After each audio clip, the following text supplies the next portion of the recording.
Mics are on. Good evening, everyone. I'd like to call this meeting for the town of Petawawa for the council and committee of June 23rd, 2025 to order. Welcome to members of council, welcome to staff, and we have a special guest with us this evening as well. I'll begin the meeting by reading our land acknowledgement. As we gather this evening, I would like to acknowledge on behalf of the Petawawa Town Council and our community that we are meeting on the traditional territory of the Omama Winini Algonquin people. We would like to thank the Omami Winini people and express our respect and support for their rich history. And we are extremely grateful for their many and continued displays of friendship. We also thank all the generations of people who have taken care of this land for thousands of years, and we wish to acknowledge our shared responsibilities in responding to the Truth and Reconciliation Commission 94 calls to action. Call action number 59. We call upon church parties to the settlement agreement to develop ongoing education strategies to ensure that their respective congregations learn about their church's role in colonization, the history and legacy of residential schools, and why apologies to former residential school students, their families, and communities were necessary. Recent progress in church parties to the settlement agreement are responsible for the call to action number 59. Are there any disclosures of pecuniary interest? None. So we're going to start off with our presentation. It's a festival hall update, and I'll get Councillor Roots to introduce our guest. Thank you, Mr. Mayor. Council, Mr. Mayor. Yes, it gives me great pleasure to have this evening here with us, the mayor, the manager of Festival Hall, the lucky candidate for the as of January 1st, 2025, Dorian Pierce from the Mississippi Productions. He has a lot of nice things to tell us about all the happenings at the facility and how we're growing in the future ahead. So it gives me great pleasure. So Dorian, welcome. Thank you. So good evening, everybody. Thank you for the opportunity to share an update on Festival Hall and all the work that we've been doing since Mississippi Productions took over as the new operator starting in January. The most important thing that I think you should know about the hall with the weather we currently have is that we have air conditioning. I have more important updates than that, but I thought I should mention that. So a little bit of background. Following the departure of Adventure Entertainment as the last facility operator, Mississippi Productions was selected through the procurement process to operate Festival Hall, with our contract officially beginning on January 1st of 2025. We really hit the ground running with a number of immediate changes to enhance the operations and the community engagement at the hall. We've made a number of operational upgrades this year, so I'd like to walk you through a few of those highlights. Starting with our box office, and you'll actually see throughout the presentation, we have some photography that was taken in the hall. We did a few photo shoots to really have some good promotional material to use. So starting with our box office, we've introduced a new ticketing system this year, and we now have ticket scanners at all of our events so that we can track kind of who's showing up and who's not showing up buying their tickets. We've implemented a new CRM to track patron communication and respond more efficiently and effectively. This has made a huge difference in our customer service standard. All phone calls, emails, text messages are all tracked through that one system, and we're able to really address all of the patron concerns easily through that. On the canteen side, we have a new popcorn machine. New this year, we've added credit card and debit card payments at the canteen. Before it was cash only. And we've expanded our offerings to include more snacks, chips, chocolate, and a much wider range of drinks. And we're also trialing a couple new innovations in our canteen.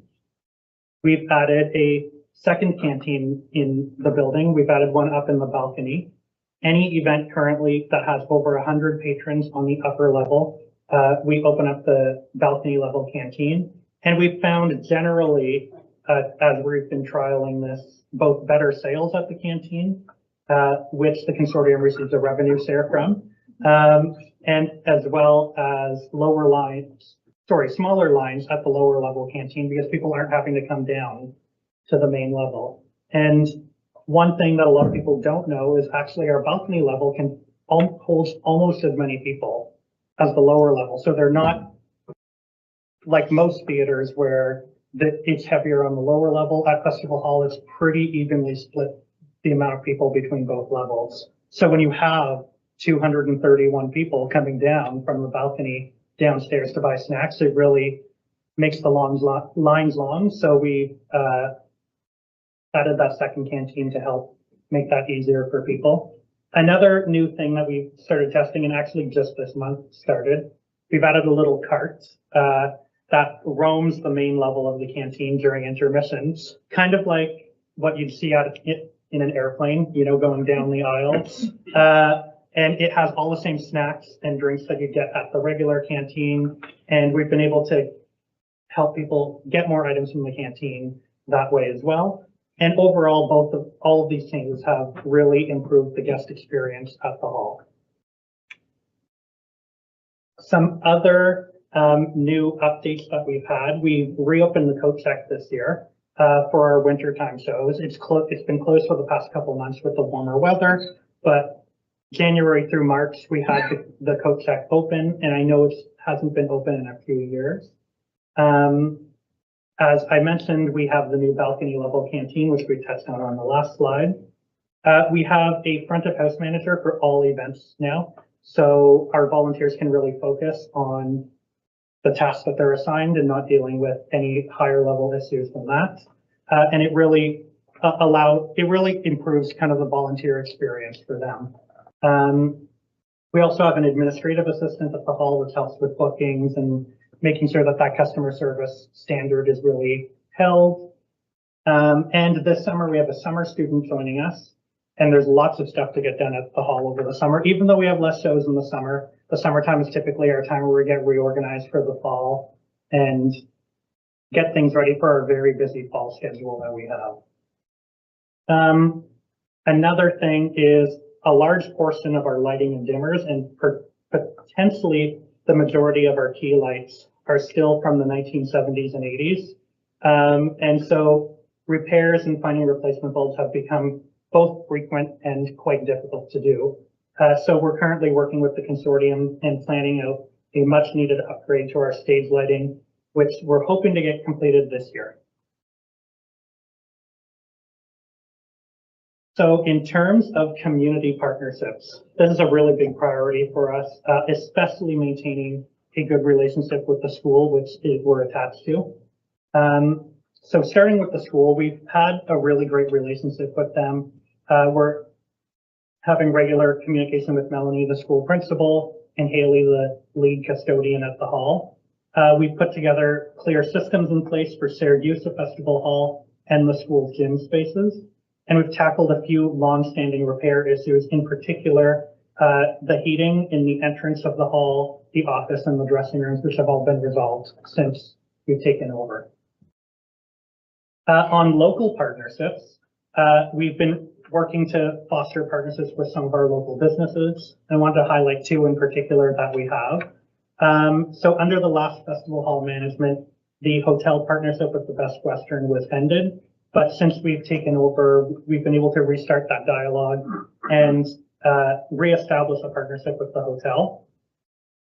This really allows our out-of-town performers a great place to stay, located only 5 minutes away from the venue, so it's really easy to transport people back and forth. And so I'd like to take a moment and just thank the Best Western for their continued support of our arts facility. Additionally, we've begun a partnership with MyFM this year as our media partner. And we have regular advertising of upcoming events and acts on their radio station. We've also scheduled interviews with some out-of-town acts and promoted the shows that way. MyFM also hosted a local spelling bee at the hall on June 1st and invited local schools to attend. So thank you again to MyFM for your support of the hall as well.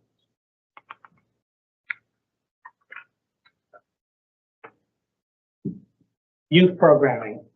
So youth programming has been a major focus for us, and it was a major focus for us when we submitted our proposal back last fall. And it's also a major passion of mine as well. I'm a local dance coach, and I run a local dance studio as well. And the youth are really the future of our arts community, full of fresh ideas, energy, and talent. And who knows, maybe one of them might be the next festival hall director in there. So in March, we hosted a photography camp by Studio Dream Sarah at the hall. And it's the first in a series of camps that we'll be offering at the hall, including 2 theater camps this summer, our junior theater camp for ages 7 to 10, and our youth theater intensive for ages 10 plus. I also had the chance as festival hall director to spend half a day with the Valor High School SHSM students to help them plan out their arts night at the school, which I had the chance to attend a couple weeks ago. And we're also working on programming for the fall for youth and some more opportunities to collaborate with the local schools in the area. And here's a few photos. The one in the top left corner is me presenting at Valor. And the one on the right, I was giving a tour of the hall to some of the youth at the March Break Camp. And the one underneath is just another photo from the March Break Camp in the space. Okay, so when it comes to our volunteers, we're really blessed to have an incredible group of volunteers, including dozens and dozens of new volunteers this year, which has been really great to have. And get ready because these numbers are big. We've had 64 volunteers in 2025 so far, volunteering on all of our shows. These volunteers did 342 volunteer shifts at the hall, which equals to over 1,100 hours of volunteer time.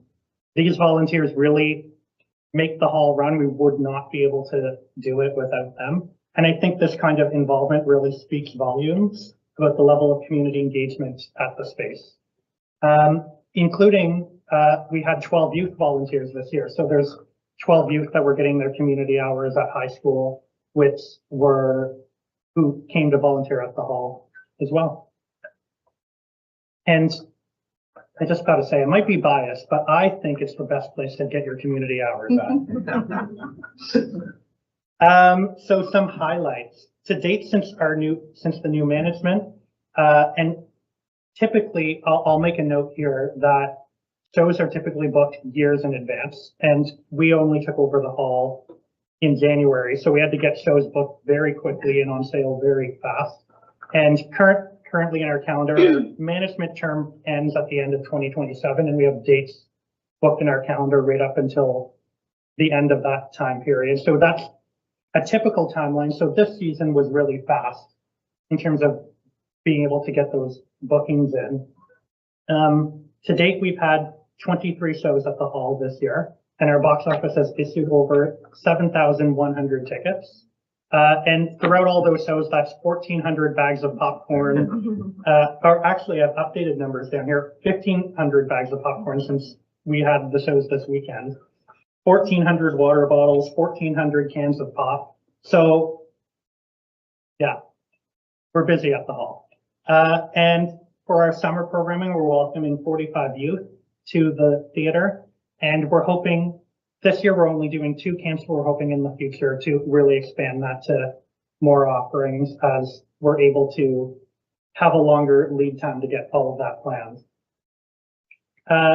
And really the momentum is growing, and the feedback we've been getting from audiences and renters has been very positive in the space. So now I just wanted to do a little photo presentation here. This is what I'm calling an evening at Festival Hall. So you can see here just our space, some of the things that are going on. I have in the corner there a couple of our volunteers. You can see the popcorn being made, and it's really good popcorn.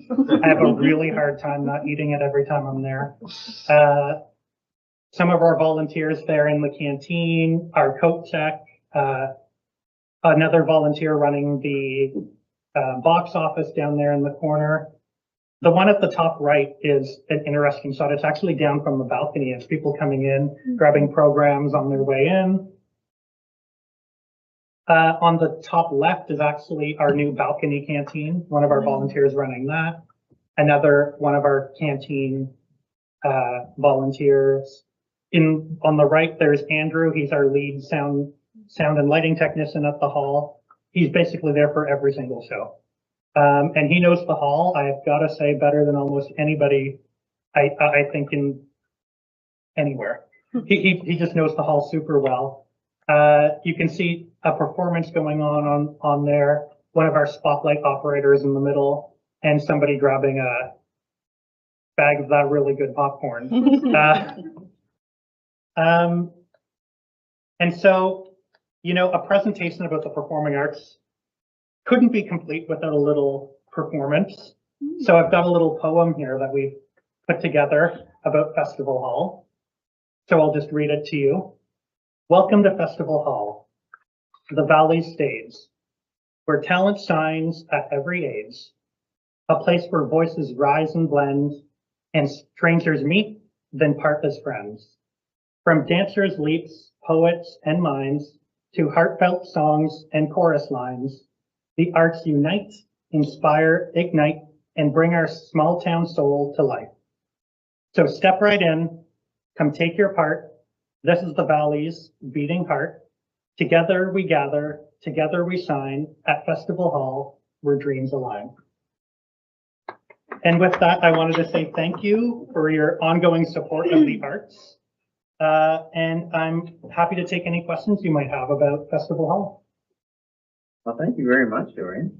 And what an appropriate way to end your presentation. And I'm assuming you wrote that poem yourself? With the help of a few volunteers, but yes, partially me. Right on. Well, it looks like there's a lot of positive changes taking place there, and I like the youth component that you've added. I think that's great. And I am flabbergasted. I've been to Festival Hall many, many times. I thought maybe the upstairs balcony had a quarter of what the bottom had. Guess I haven't spent much time up there. Okay, I'll open it up to questions. Councillor Kerman. Thanks very much, Dorian, for coming to present to us tonight. Very nice presentation, and Murray has been singing your praises for quite a long time now, and I can see why. It's the direction that you're bringing the hall is very positive, and love what you've done with the but you know, thinking about the balcony and making that space more usable and making the whole experience better for the patrons. Not that it wasn't good to begin with, it was great to begin with, but you're making it even better. So thank you for the work that you're doing. Councillor Driscoll. I'll just say I didn't really know a lot about Festival Hall. I mean, been to a couple things there, but the strides it sounds like you're taking there since taking over have been monumental. So yeah, I'll just say keep up the good work and hopefully everyone continues to run through. Deputy Mayor Sandler. Thank you, Mr. Mayor. Yeah, Dorian, echo what everybody else said, and I think it's also really nice that you instituted some support staff so that we can ensure that the volunteers perform their roles and enjoy the roles that they perform. There's, I think, nothing more stressful than having to do stuff that isn't yours as a volunteer, and so well done. That's really great. Thank you. Councillor Coutu. Mr. Mayor, I just want to say the innovations with technology. I know that those are sometimes time consuming and a bit of a hurdle. So thank you for jumping over that hurdle, because once you institute debit and credit, once you have e-tickets, everything's smoother from a customer experience. So I know that must have been a lot of work on your end. So thank you for bringing the Festival Hall to that level of tech. So that's my comment. Thank you for everything you're doing. Any other questions or comments? Okay, so thank you again. I'm a frequent patron there, and I know we live in a cashless society these days, so I think it's great that you added the different methods of payment. The cart that you go up and down the aisle with sounds great. Any thoughts on adding beer to the cart? I know that would be a big hit on with the patron. We are working on it. Currently, all the events at Festival Hall are through special occasion permits. Okay. So for every event, we have to apply for a new license. We have to go to the LCBO, return everything once we're done. So it's a bit of a hassle the way it is right now, but we are working to get a permanent liquor license in place. We've had the fire department there, which is a requirement. We've had the health department sign off. And the building department also had a tour of the facility as well. So those 3 steps have been done. There's a few issues that need to be addressed with the facility before we can move forward with that. But we're making good progress towards having a permanent liquor license in the hall. Right on. Well, again, lots of positive things happening there, and we're looking forward to a great slate of events and shows over the course of this year and for many years after. So congratulations, thanks. Councilor. Thank you, Mr. Mayor. And I just want to add, I want to also thank Dorian again, but I also want to thank the residents of Petawawa, who've been a big part to supporting that facility and coming out, and it's a big part of the community now. And you know, like you said, we're tracking the ticket sales and our volunteers, and the Petawawa support is a constant growing. So we have a nice future ahead. So thank you, Mr. Mayor. Right on, thanks. Any other questions or comments? Okay, thank you again for joining us. It was great to have you here, and thanks for the update. Thank you. Best of luck. For the rest of the year.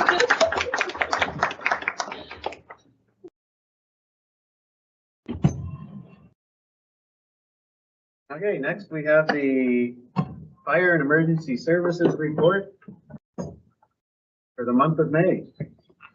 Acting Chief Crew. I don't know how long you've kept records, but I think May and early June have been among the busiest in the history of Petawawa, unfortunately. Unfortunately, yeah, a little more than we wanted, but I guess, but thanks. Good evening, Council and Mr. Mayor. I have a report for May, starting with the acting fire chief's comments. Attended a meeting on the 7th for the Harvard District FreshNet meeting. On the 23rd, I had a meeting with the emergency management group discussing options for our emergency management response guidelines, and then had a discussion with Bell about the Renfrew County Radio Network on the 23rd. On the 30th, I attended a senior management meeting, and on the 30th again, hosted a emergency management touch point for an upcoming event. We had a total of 18 incidents. We had a fire alarms. We had one in Bitsman, which ended up as cooking. One in Winston, which was a low battery.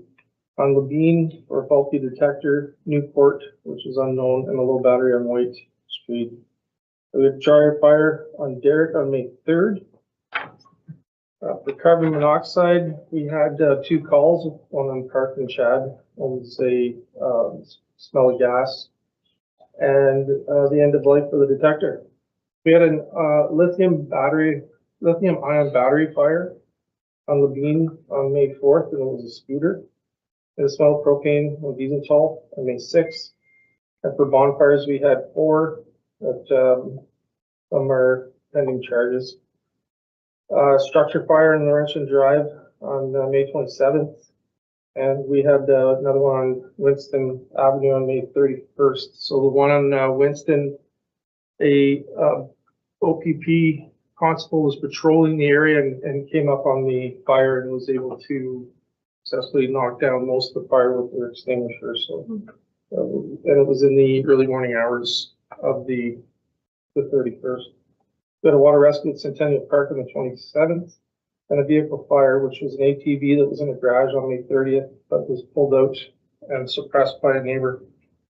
For training, our crews completed structural fire runs where they learned on offensive strategies, initial size up with command and control, decon, and rapid intervention training.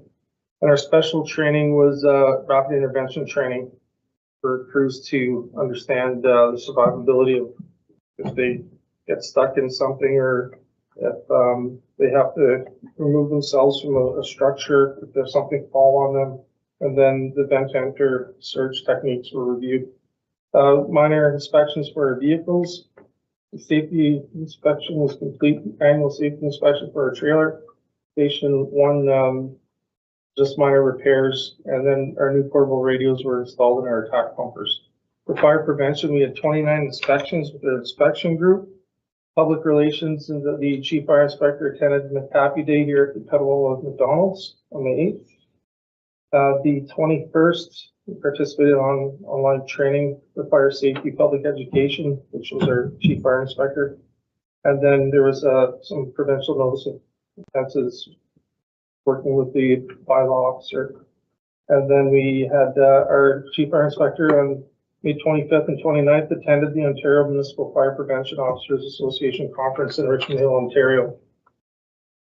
So for our residential carbon monoxide and smoke alarm inspections, we had 38, which brings us to 86 for the year. And for recreational burn permits, we had 934 starting. 21 new permits brings us to 946. And that is my report for May. Okay, thank you very much, Greg. And can you please pass along to your entire department our sincerest thanks from myself, council, and really the entire town of Petawawa. I don't know if people realize how lucky we are to have such a well-trained fire department, dedicated, and how much danger sometimes they face when they go out on some of these, what some people would think are a routine call. But when there's propane tanks involved and the threat of explosion, and I know it'll be on your next report in June, but the diesel tanker on the highway, with the danger that, you know, potentially could have been faced there as well.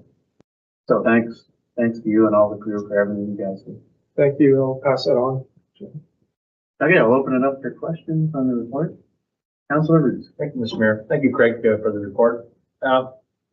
How are we doing with has the boat been out onto the water, and how are we doing with the training on that? Yes, so our crews have been out on the water, and we've been venturing more into Black Bay area so that we can get familiarized with that area. So we have them out on Ottawa and the Black Bay. So when the crews are doing their driver inspections, some of them going out running the boat. So we're getting more exposure to the watercraft. So that's a positive thing. And you're happy with the way the boat is functioning? We're very happy with the boat. We're very lucky to have that boat. It has so many capabilities that helps us with operations. So it's just making sure that our staff is up on it. Thank you. Thank you, Mr. Mayor. Any other questions or comments? I just have one question about the lithium-ion battery. I know that when those batteries, whether it's in a car or a scooter, are difficult to extinguish. So just wondering what you do to stop a little, I know that's a smaller one, but a car can be a little more challenging.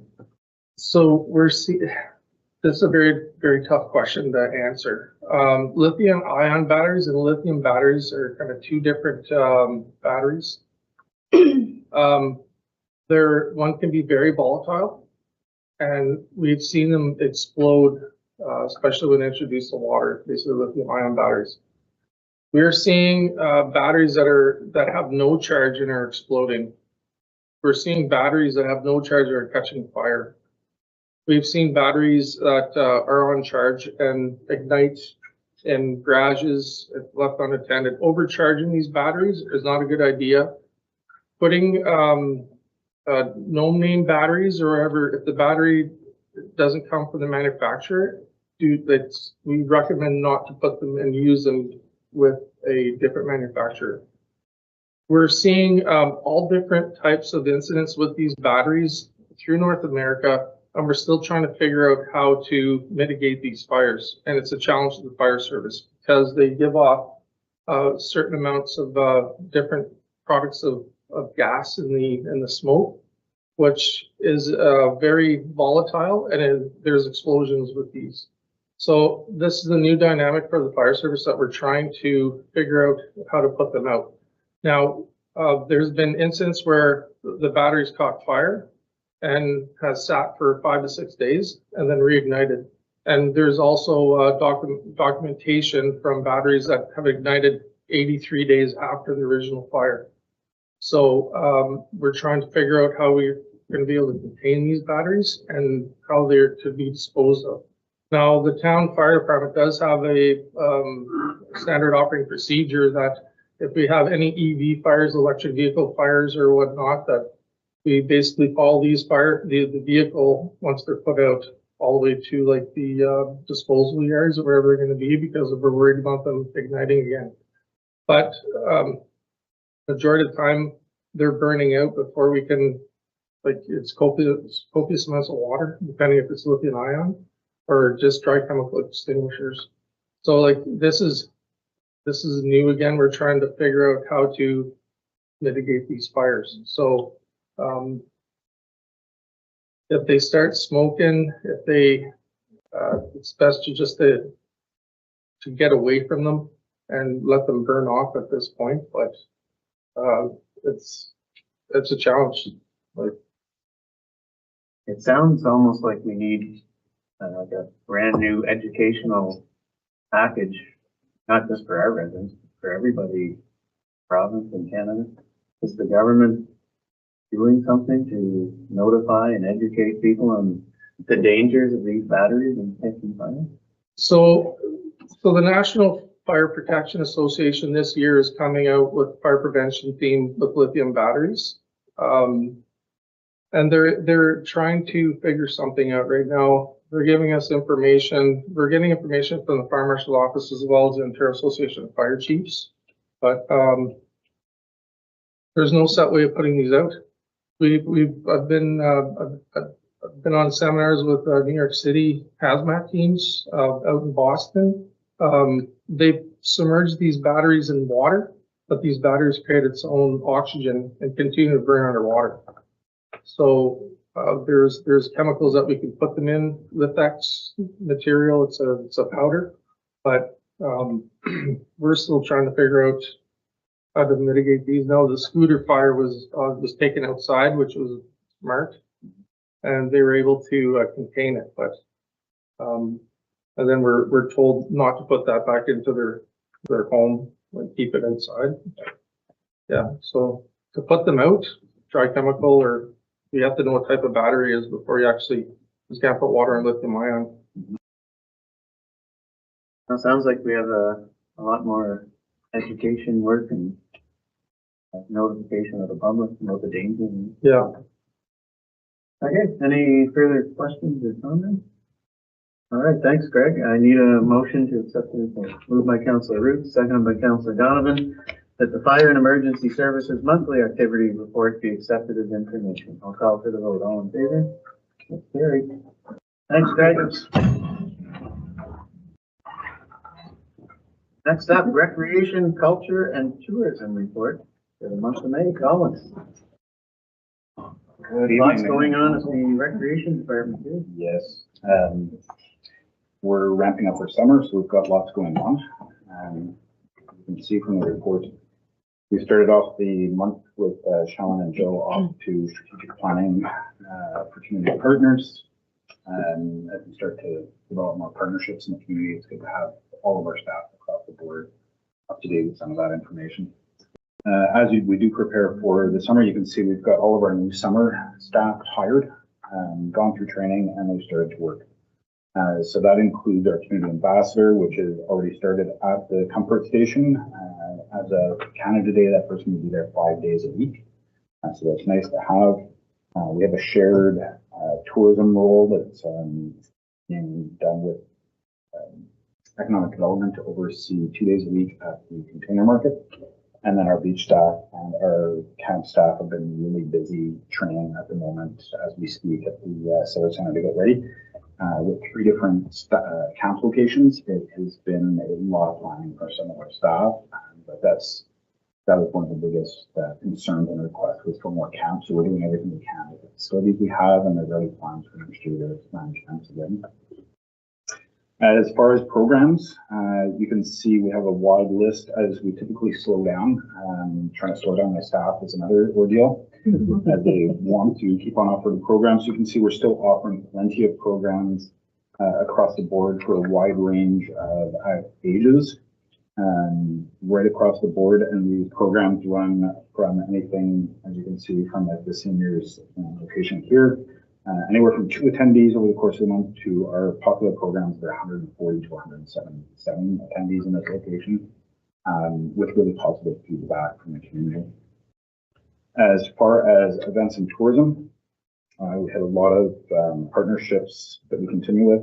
So we hosted the world's Real Paddle and Film Festival, which is basically anything to do with paddling on the water. And it's nice to see something of this capacity coming to Petawawa, and it was a partnership that we hosted with Dante's Brewing. And again, we're here to support the Hella High Water event. So we're still waiting to get some numbers back, but it has been another positive year. As far as rental activity, it has slowed down a bit, but we're still getting lots of use with birthday parties, for community use in the banquet hall. The bars are still going with some of the weddings and things like that. And as far as use of the kitchen and the lounge and other rooms, they stay pretty consistent. Numbers are consistent in comparison to last year as far as field use, dining use. So anytime you're passing by, whether it's the Civic Center, Kitty Land, Mounds Park, those facilities are still being well used by the community. So we're glad to see that the work going into that has been well accepted from the community. That's the report for the month. Just a few things I did want to mention just before closing it off that one on the report. Just a few days ago, we did some training with our staff down at Petawawa for our accessible options for people. I was not expecting to get back what we did. Just to give you a short cap, at about 3:30, we ran a report. This video, I don't know if everyone had the chance to see it as far as the accessible features that we have. So it was myself training staff how to use our wheelchair accessible paddleboard, how to properly use the kayak launch location as well as the mobile mats that are all located down there. That one short video on Facebook and Instagram. Facebook, it saw 2,600 reactions, 159 comments, 358 shares, and 79,000 views. On Instagram, over almost 1,600 likes, 23 shares, and 2,000 and almost 800 views, as well as being picked up by the Ottawa Valley Tourism and shared there as well as part of their homepage. So this is what seemed really simple for us, has getting traction that's reaching way outside of Petawawa, and we were already starting to get interest on people coming to Petawawa specifically in those features. To my knowledge, we're probably the only municipality that has, an accessible wheelchair paddleboard. The kayak launch, you don't see those very often except for in big cities. Just to see those in a rural community, I think is a big step and a big hats off to Petawawa. And for those things, I know those were grant funded when we put that initially together. So I'd like to thank the council for that support to put that full grant and all that work forward. A few other notes. I'd like to take this time to invite council to Canada Day. It is 2 weeks away. I would like to put you to work, cutting cake, handing out hot dogs. We all know for everyone who's been here, it's a very, very busy day. And it's a great time to sort of put faces in the community. So I'd like to take this time to invite you all to be there. Joe and Ellie will be our lead on that day. So if you would like to send them an attendance, let them know they'd be there. That much appreciated. And last, before I close everything off, just wanted to let everyone here know I had the opportunity to attend Sean and Damon's wedding this weekend. So, I just wanted to bring Sean, who's been with us for 12 years, vital part of our department, and to see her happy and off for the next 2 weeks is it's a great opportunity. So yeah, to let everyone know that we had a joyous occasion this weekend. And that is my report. Okay, thanks, Colin. Questions or comments? Councilor Root. Thank you, Mr. Mayor. Colin, thank you for the good report and the good news and that video. Marvelous. It's funny, like you said, how something so small can be so big. And being one of the only municipalities that's a real feather in their hat. Very good, especially when we're helping people. You mentioned that the comfort station is going to be open after Canada Day, 5 days a week. What's the scheduling looking like there? Is it from Wednesday to Sunday? That's what it is. Okay, good. So we got coverage over the weekend. Is there going to be something going out about that then too? Because people are always asking, hey, when's that opening, or what's going to be happening there? Are you having anything to open this or anything, or what are your thoughts there? Are we just going to be like an opened up media thing that this is now available for people to stop in to do anything? Yes, we did have some information going out immediately to say that it was open. We did a soft opening just weekends, primarily trying to find students is very difficult, not just for us, but across the board, and to match up with our budget and fund them.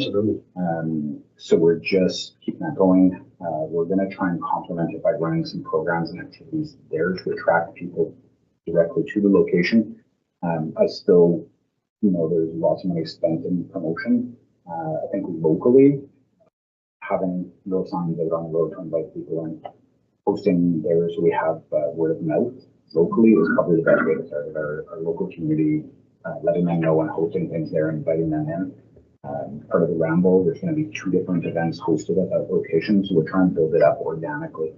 We can spend thousands of dollars advertising, but I think if we do this sort of grassroots, we can build this up just as well, if not better, by doing it over time. Absolutely nice approach like that. And we are working on the logistics of trying to have that open come September. And not just to have it as a summertime, we're just figuring out how to put 2 staff there, just for security, to have 2 people there at the same time, and just the logistics of how and who's going to do that. Good work on that. Thank you so much. Thank you. Councillor Driscoll. Thank you, Mr. Mayor. Yeah, I was going to note about the video. I thought it was really good. How it's showing the accessibility, because honestly, I never figured out how the kayak one worked before until I seen the video. And our social media presence is definitely getting a lot better, I find. Lots of the videos and stuff, pictures you guys are figuring out are top notch. So let's keep doing that. And keep getting lots of, getting our name out there. Councillor Goodhue. Thank you, Mr. Mayor. I just had a question about reciprocal use agreements. I think I recall last time you were here, we didn't have an update crystallized yet. I was wondering if anything had moved forward. So we are still waiting on the school to return their changes to the agreement. They have a copy of what we proposed.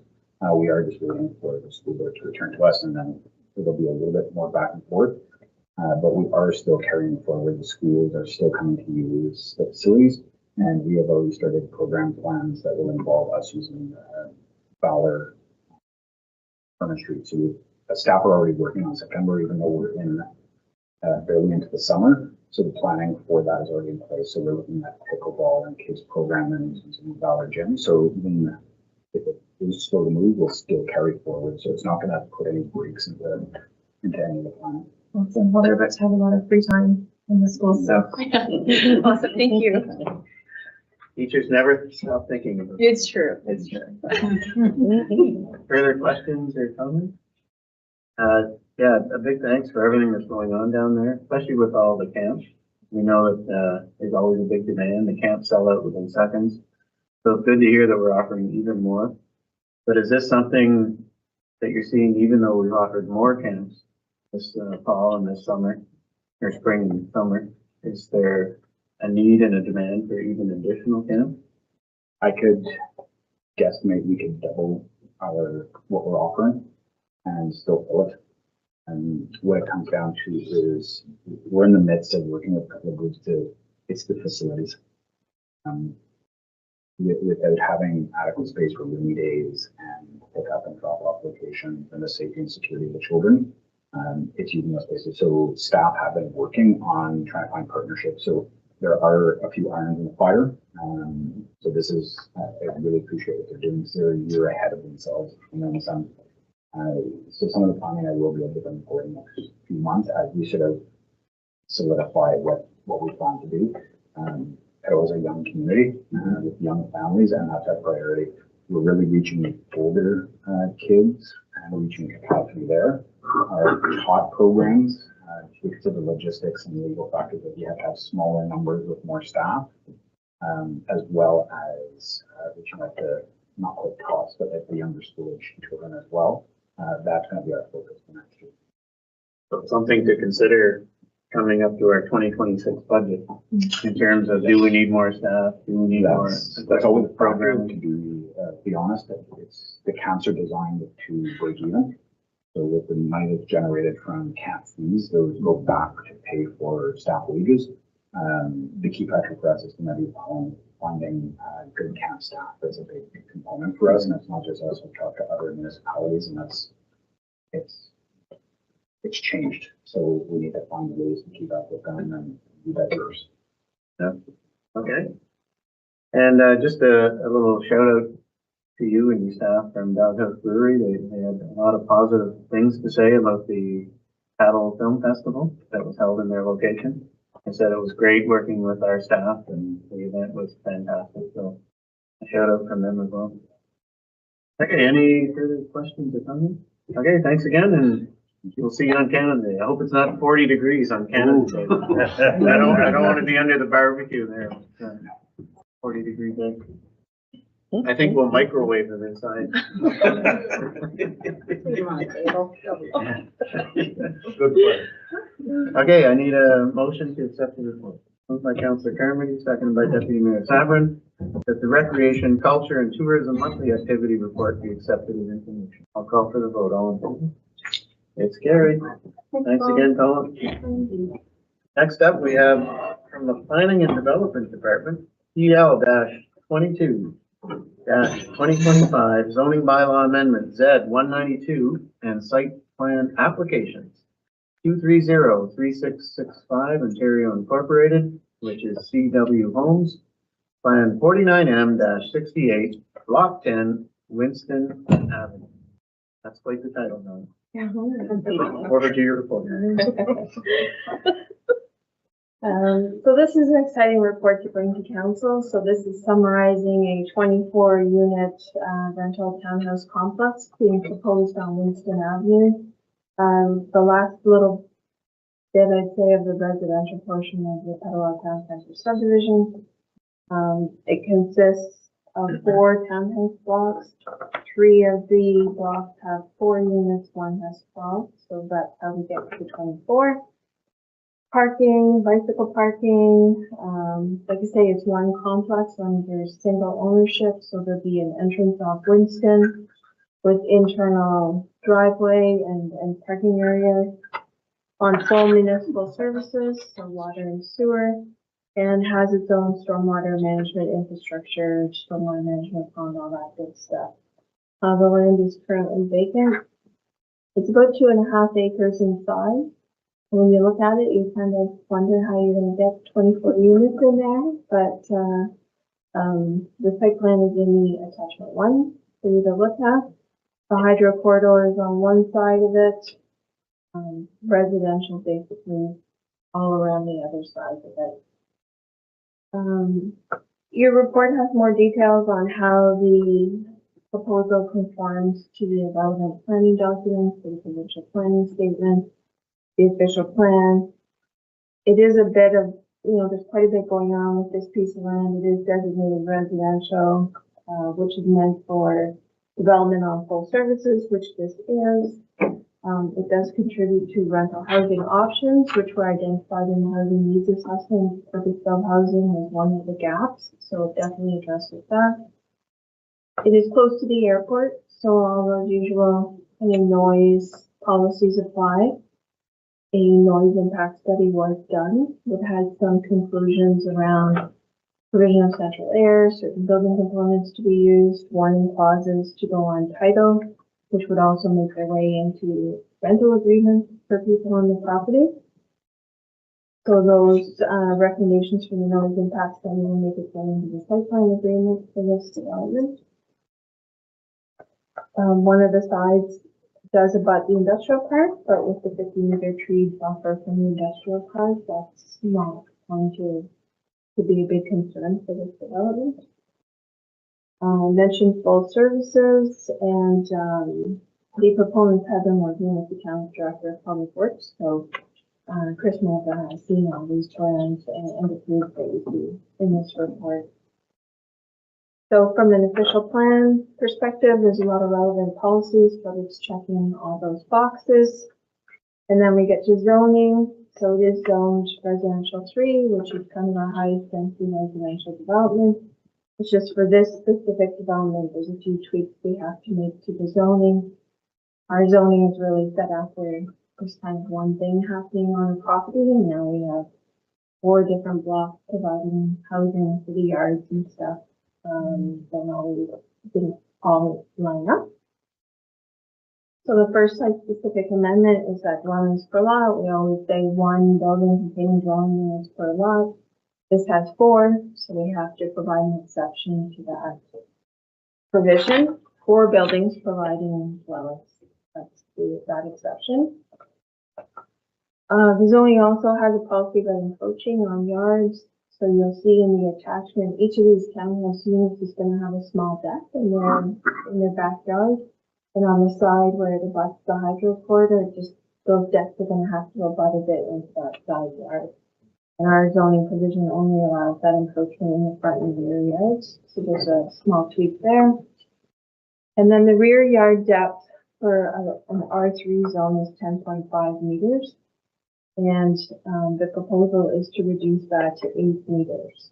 And that was done to maximize the number of units that could happen on the property, plus provide the 6-meter driving aisle, parking spaces that met our parking space requirements. So it was trying to balance all that out. I would note that townhouse complexes where they're all individually owned, the backyard only needs to be 7.5 meters. So an 8-meter backyard is still larger than a lot of the other rear yards that we have in town. And then as far as site plan control goes, I included the drawings in attachment 1 of this report, and there will be an agreement where we capture the things we need for this development, like those noise mitigation measures. The site plan was circulated to the various town departments, so all the town departments have seen it, and we've actually seen it a couple times because we've been working with the proponent over the course of many months coming to this final version that I brought to you tonight. So, in summary, the proposal meets the provincial planning statement and the official plan. There is a zoning bylaw amendment required, so we will schedule a public meeting for that, provided council is okay with what they see tonight. And then once we get through the zoning process and the site plan will be finalized. So the next step is to schedule a public meeting for the zoning. One other thing I will mention before I open it up for questions is we have had a request for a building permit for one of the blocks on the site plan. And it's the block units 21 to 24. For that block, if it was only that block was built on this property, site plan control would not apply because it's only 4 units. And it doesn't need any of those zoning tweaks that I mentioned. So on paper, just that block of 4 units wouldn't need site plan or zoning amendments. So legally, they would be entitled to a building permit. I have talked to the proponent's agent that, you know, this report needs to come to council. There's still the outstanding zoning and site plan approvals. So if they choose to go ahead, we will be issuing a building permit with a letter that we would request them to wait until the approvals are in place. But if they choose to go ahead, that's not their own development. So just in case you see some building happening on the property, that is why that one block is legally entitled to a building permit, despite not having these other approvals in place. And I will open it up for questions. Okay, questions on the report? Councilor Coutu. Just to say thank you. You can see the work that went into this. I agree. I was excited to see this because it is a great use of that area. I see the densification happening where it should be happening. And I feel very satisfied by the way you've walked through the exceptions of the proponent needs to get this done. From my perspective, I see this as a great addition to, you know, a new part of town that's offering those rental units that are so crucial. So thank you for your work. Other questions? Thank you. Councilor Kern. Thank you, Mayor Service. Thanks for the report. It looks like a great project, something that'll fit in that area quite well.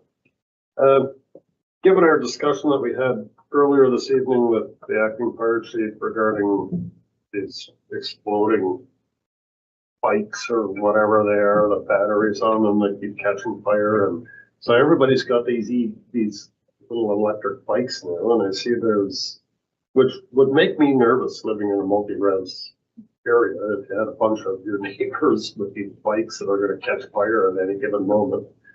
And I see there's 4 bicycle parking spaces here. Is there any thought given to this whole business of bikes catching fire? No, so basically the 4 spaces are required by the zoning bylaws, so wherever you require 20, more than 20, well, there's a calculation in the zoning bylaw, but where you require a large number of parking spaces, you're required to provide bicycle parking, for being the minimum number. So that's why you see four spaces on the plan. Whether they're electric or non-electric, currently in zoning, we don't contemplate that. So in your professional capacity, then you haven't seen any chatter in the background about, oh, hey, this is something we have to address. No, I mean, what Craig was talking about, you see it, it's everything. It's your lawnmowers, your weed trimmers, everything is lithium type batteries. So I mean, any of these people could drive an electric vehicle as well, and it's, pretty nice living. So I think it's a I big guess you issue. just hear of the bikes are the ones that catch fire for whatever reason. I've never heard of anybody's DeWalt drill battery catching fire, but I've certainly heard of a lot of bikes. Yes, and I don't know enough about them, whether those batteries would actually be left outside or whether you take them inside. I can't get information about electric bikes. Mm. Okay, just curious. I think in that case, you'd rather have the bikes parked outside. Where you're supposed to take them if they're on fire, rather than into them. Deputy Mayor Sun. Thank you, Mr. Mayor. Thank you, Melanie, for all the work that you put into this, and certainly is a good use of space and densification. My question is in regards to the parking. I see that they've allocated an additional 8 spots for guests and whatnot, and that's probably more than they needed to, but I do worry about the amount of parking that's available. That we have many issues with on-street parking and things like that. And is that enough? Like, is it going to cause us some challenge when it comes to snow removal? Is it going to cause us some challenge when it comes to just safely traveling so we don't hit any kids or, things like that? Are there any of those kind of concerns that you might have? So the parking requirement is actually 2 spaces per dwelling unit, which they provide. So those 8 extra spaces are actually surplus to the requirement. Yeah, no, I see that, and it's for guests, right? So I'm presuming that there's enough parking spots to park the vehicles and no guests. So I know that they're buying a little bit extra, but I just do get concerned with what we've seen in those smaller areas, with the ability to travel safely past vehicles that may be on the street and things like that. So Right. I just want to flag that. Some of the parts of town, I think, where you see that, like on William Thomas or further north on Winston, the drivers kind of accommodate the 2 required vehicles, and then there's nowhere for the guests. That's right. So the provision of some guest spaces are to try and augment where, in this development, there is no extra driveway space, I'll say, for guests. So it's to provide a bit of No, for sure. time will tell how how it works out. So they'll just have to cooperate one in 3 get the guests, and then they can just rotate it. So, but thank you. Councilor Donovan. Thank you. Just a quick question, I guess. You'd mentioned that Chris has been involved with this plan and layout. Will this have a street name, their parking area? No. No. So their civic address will be 123 Winston Avenue, and then it'll have unit numbers and stuff. Gotcha. Okay. And there'll be private fire hydrants, which our site plan agreement captures, so we'll maintain it, but at their cost. It's very exciting. And I think just to add to that, I think the developer is responsible for snow removal, lawn maintenance, any other care to everything on the site. That's correct. So the tenants of these units won't have to do snow on any of that. Councilor Drill. Thanks, Mr. Mayor. Just to touch on something Teresa was saying, none of this parking areas have a under our bylaw, correct? That was private property. If they have parking, people parking on the streets, they're not supposed to be, will our bylaw be going in there, or is that a owner's responsibility? That's a good question. I will get back to you. Okay. So you mean within the unit itself, if somebody Yeah, parks like- on the roundabout?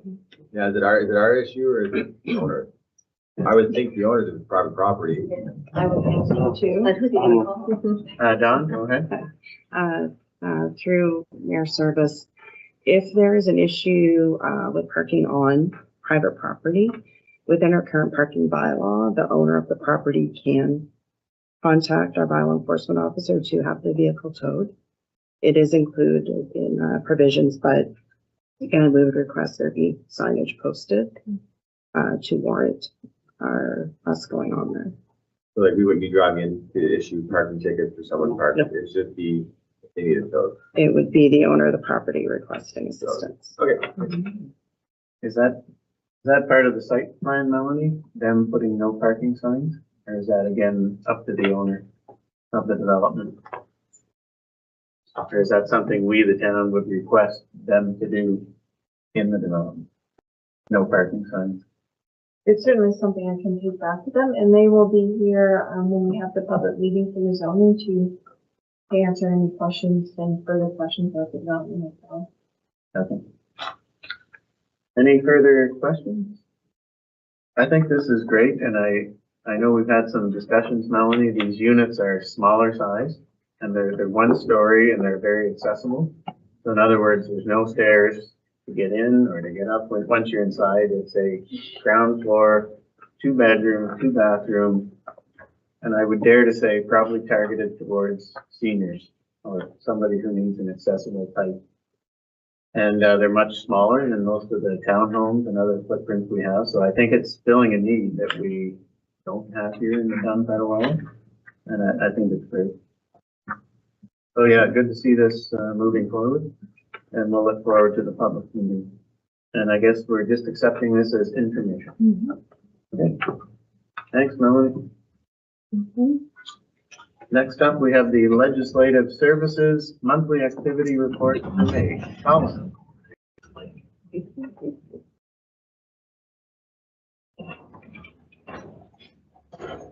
Thank you, Mayor Service. Through you, the council. Attached in your agenda packages is my monthly report for May. I will just briefly highlight a few key points within the Legislative Services report. Under animal control, we had one provincial offensive notice payment received in the amount of $50 for failure to license an animal, which was issued in September of 2024.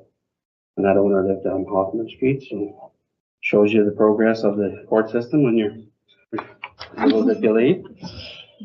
Under bylaw enforcement, under burning, I wanted to highlight on May the 10th, we had a complaint received by 911 dispatch for a large bonfire on Airport Road, and as Acting Chief Kruger commented earlier, fire department and the bylaw enforcement both attended.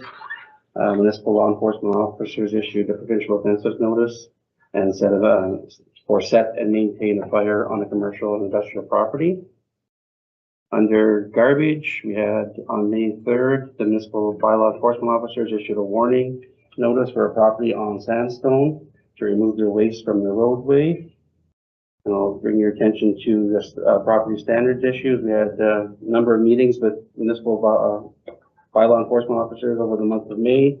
A lot of the outstanding issues were some meetings around Oak Avenue. We have that hoarding issue, which is still starting to rear its smelly head, so to speak, up. We have lots of issues there. Also on Murphy Road, we've had some issues, McGregor Trail, and we're dealing with those ongoing. Under vehicle for hire, we had 3 drivers for the month of May that their applications were vetted and received, and the revenue was received for the month for their applications. Under human resources, a number of meetings in the month. Jody met with a member from the library in regards to assistance for the pay equity. We also had a phone call with the CRA, myself and the acting treasurer in regards to firefighter pay.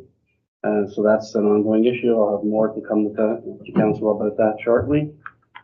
Also on May the 3rd, met with the acting fire chief to review, Jody and myself met with the acting fire chief to review the fire department assistant short list of candidates. So the we're getting that position filled shortly.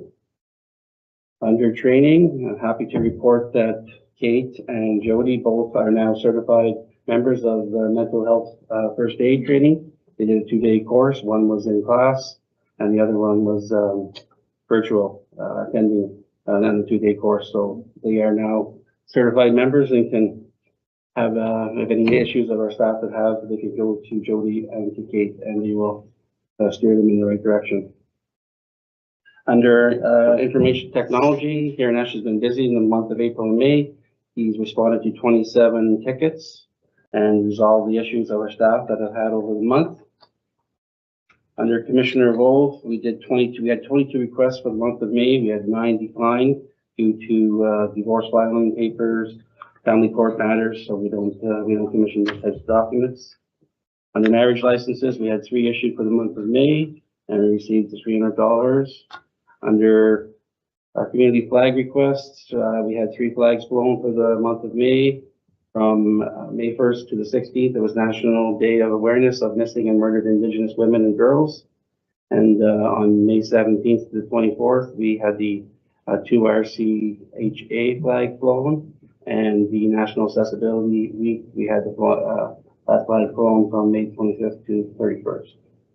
Number of communications and correspondence was done throughout the month. You see all those meetings that are there, and a number of meetings that myself and staff in my department attended to in the month of May. I won't necessarily go over any of those, but if there's any questions, I'd be happy to answer them. That's my report for me. It's been a busy month in the Legislative Services Department. Always busy in that department. It's quite an extensive list. Yes. Okay, questions or comments on the report? Okay, you must be doing a good job. Anybody has any questions? Okay, I need a motion to accept the report. Moved by Councillor Coutu, seconded by Councillor Roots, that the Legislative Services Monthly Activity Report be accepted as information. I'll call for the vote. All in favor? It's carried. Next, we have LEG-07-2025. Probably the first time this has ever been a report.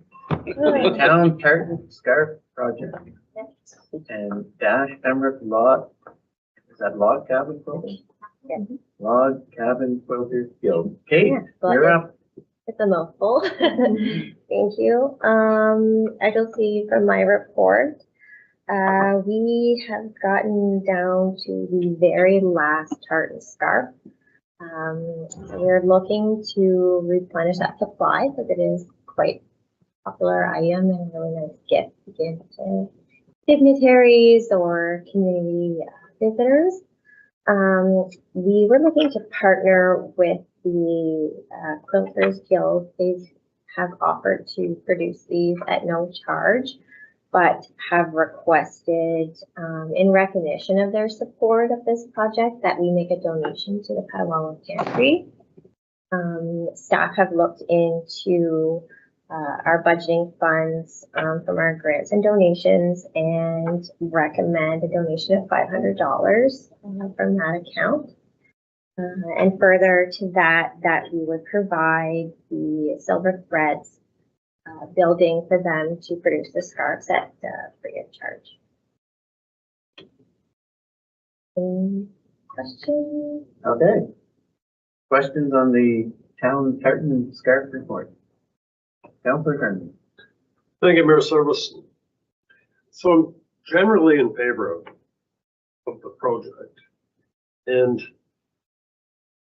then grappling with the waiving of the fee a little bit, because in the past we never did. It was just a flat out, but apparently there's no policy set in stone that says thou shalt never waive fees.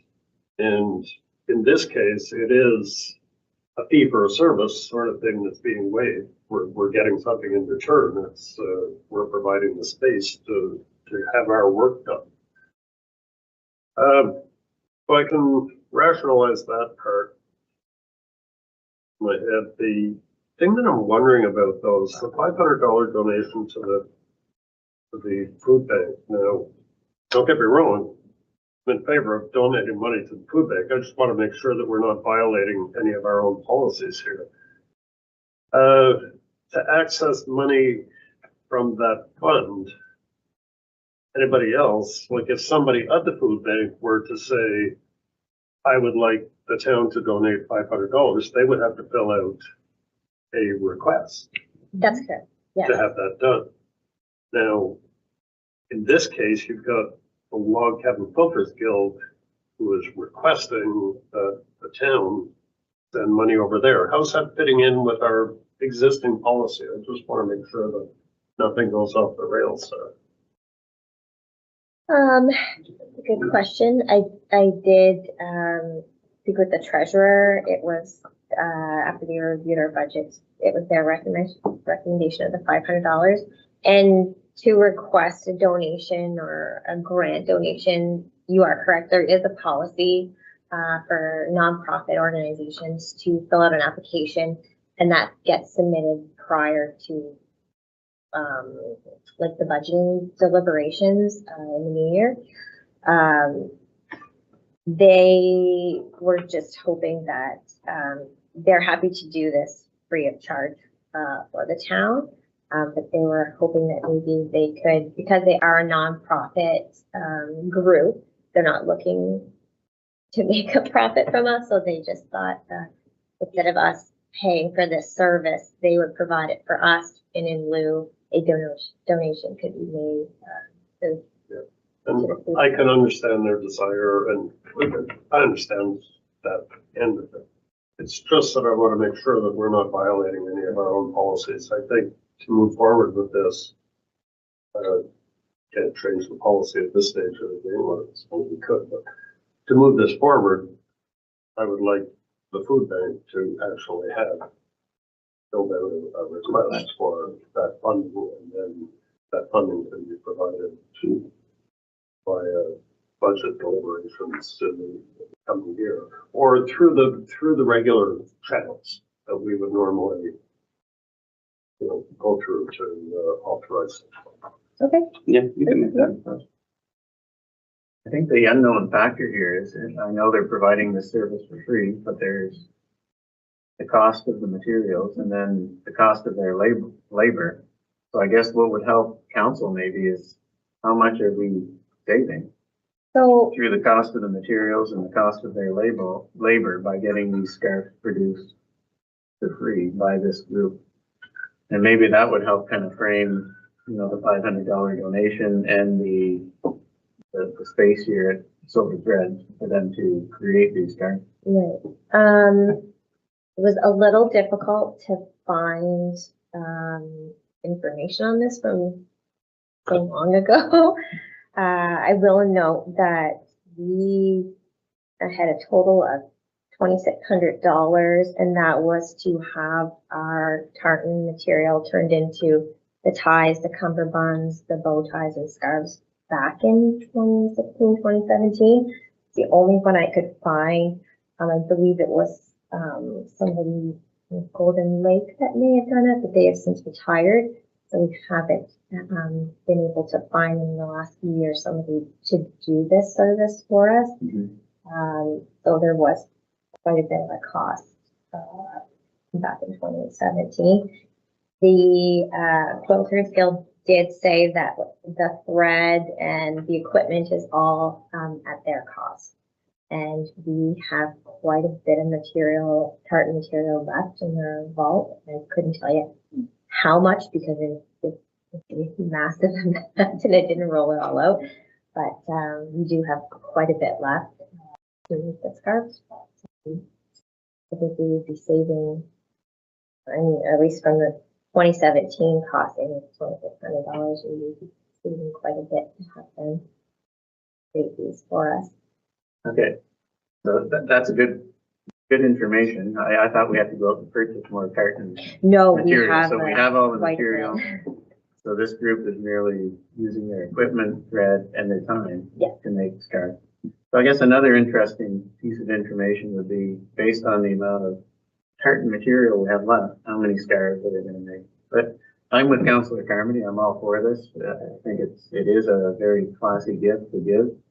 And you've even mentioned that some people come in and want to purchase these things. So if we can have quite a few of these on hand, you can sell them, give them a gift. But again, like Councilor Carmody said, I want to make sure that everything we're doing is according to our present policy.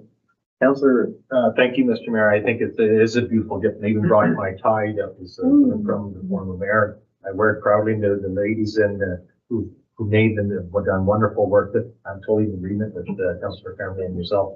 I support it. Let's just clarify and tighten everything up, and I'm sure this can move forward. further questions or comments? Just a question. Councilor Kazoo? Thank you, Mr. Mayor. So if this had been a straightforward $500 to the Pembroke Log Cabin Quilters Guild, we wouldn't be having the same discussion. So to my mind, it was sort of a simple switch where instead of handing them the money, we're cutting out the middle person and handing it straight to the pantry. So I might offer a slightly different opinion. I'm comfortable proceeding as is because it's just that money we have already allocated for this type of thing, like this lovely not-for-profit. And thank you to the Pembroke Log Cabin Quilters Guild. That's a beautiful gift. Instead of giving it to them, they have no spirit. They're happy for us just to hand it to the pantry. That was my perspective on this when I read it. But if the majority would like to see more, I'm not sure what we can do that. And just to go with their, I guess, the unwritten policy that we don't grant, or we don't waive fees, or even for nonprofits. We have some service clubs that use our halls for bingo, and we still charge them the rental fee. So our unwritten policy is we don't waive fees. However, in this case, they're manufacturing something for the town. So I think that makes it a little different. Whereas any of these other entities who have asked for fees to be waived are, raising money for their group, which often gets given to a charity. But in this case, it's somebody manufacturing something for the town of Petawawa. So I don't know if that kind of makes it a little bit different. Colin? Kate, if you wouldn't mind explaining to the council where they rent the room and the fee typical that they use and kind of why, it might also be worthwhile. So with the guild, I do know, speaking with one of their members, they rent silver threads quite often, for like weekend projects. I don't know if it's monthly, but it's very, very frequently. And I think that there's some of their supplies even here. So they use this facility quite often, and I know they have a small budget to pay to use the building. So I think it may have been $50 was the rental fee for the weekend use. So it's not a high amount to pay. Okay, so it's not a huge cost that we're giving here, and they're a long-time tenant who have been paying rent for a facility. Okay, so I think what we need to know now is right now there's a motion in front of us that we allow the log cabin programs to go ahead with this project, and that a $500 donation in lieu of us paying for their services goes to the Petawawa Pension Food Bank, and that $50 fee here at the Silver Thread is waived. So that's the motion on the floor. Are we feeling comfortable with that, or do we want more information? Is somebody ready to put a motion forward? Councilor Carmen. I would agree with everything except the bit about doing the $500 donation, which I believe is in violation of our established policy. So if we had the food bank, that's why I don't think we can go ahead and do that, because it violates our policy. So if we had the food bank apply for a $500 donation, then I would be comfortable with the rest of it. Okay, and perhaps when the food bank makes an application, they could put a note that this is on behalf of the Pembroke Log Cabin Program, so we know it's not just a $500 request coming from the food bank. Okay, Deputy Mayor. Thank you, Mr. Mayor. I find this getting very convoluted. First of all, huge thanks to the Pembroke Log Cabin Quilters Guide to offer their services. They do very good work, and I think they benefit tremendously. I think that we have it's both a policy and a practice that we allow a fair process to allow for people to apply for donations and grants, and I think we have to follow that process. So I am not in favor of the $50, the $500 in this manner. I'm a big supporter of the food bank, and we just saw the recent statistics that it's the demand just keeps on increasing. We should certainly use the funds, but again, I think that they need to follow the process just like we did. Thank you. Councilor Driscoll? Thanks, Mayor. If they have a bank account that they use to rent the hall already, can we just pay them the $500 and then they can give to the food bank? That would solve all the problems. They can invoice us the same as everybody else. The donation would be instant, and then it's done. Is that possible? I don't see why not. We can look into it, but that would solve the problem of the donation if council was supportive of. Because I think they're doing $500 worth of work, Mm-hmm. as far as I'm concerned. You just pay them that they can donate the money how they see fit, which I would imagine they go to the food bank, so. Is it about a part of our policy, those applications, the process is you submit it in the fall for the following year. So this would, and they were anticipating to do this project in the fall of this year, so this would put it off a whole other year if we were to go that route as well, of them applying. Councilor Donovan? Ditto? Okay. So what I'm hearing is that we would need the Pembroke Log Cabin Quilters Guild to provide the town of Petawawa with an invoice for the work they're doing manufacturing these carton scarves. So I imagine on this invoice, it would say how many scarves they're going to manufacture. And it would lay out, I guess it would have to say hours of labor and $500. invoice. Yeah. Straight $500. Make it simple. Councilor Carmody? Are they a not-for-profit? Because, of course, if they're getting $500, if they're not a not-for-profit, then they're gonna have to pay tax on it. I believe they're, a non-profit. Mhm. Guess we'd have to establish that for fact before we gave them $500. Because then the whole 500 would not go to the food bank. Yeah, exactly. Increase it there. We'll need to delay our motion on this tonight till we find out those answers, but you can't pass anything not knowing if they're a non-for-profit. Yeah. And to do your $500, you won't. Okay, so I guess direction to staff is to find out if the Pembroke Log Cabin Quilters Guild is an actual not-for-profit or non-profit organization. And then would they be willing to provide us with an invoice and do the donation to the food bank in that manner? Us paying them for the invoice and then transferring the funds to the Petawawa bank. Did you sum that up okay? And the rental. Yeah, on the rent. I think everybody's good with the waiving of the rent. Okay. But that will come when this motion comes before us. Okay. Moving on. There's nothing for general matters, no closed meeting. I need a motion to adjourn. Moved by Councilor Coutu, second by Deputy Mayor Sabrin, that the meeting be adjourned at the call of the mayor. I'll call for the vote. All in favor? It's carried. No closed meeting. No closed